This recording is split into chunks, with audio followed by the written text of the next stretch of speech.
برادر تو چیکار؟ خورشید قربان نمودی.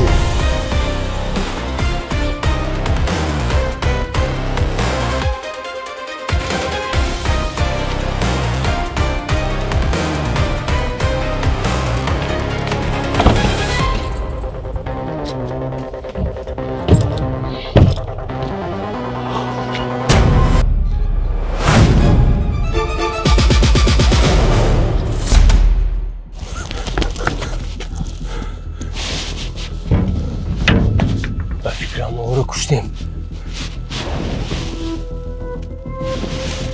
زنده.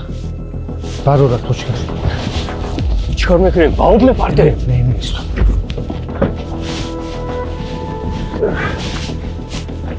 آفرین نقش برادر.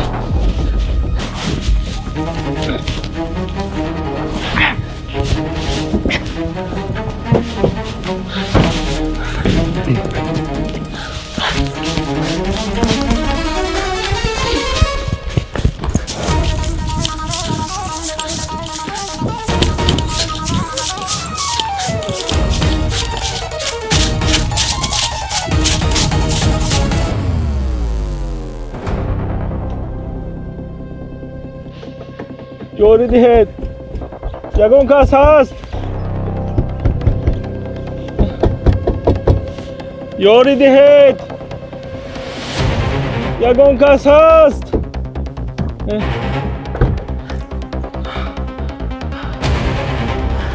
چوخه شد. فریدون تو در اینجا چیکار میکنی؟ تو خدا چیکار میکنی؟ تو با ما خیانت میکنی. فریدون تو چی ها میگویی؟ تو چرا با خونه برم گفتی اینجایی؟ چرا تلفن خورشید گفتی؟ چرا؟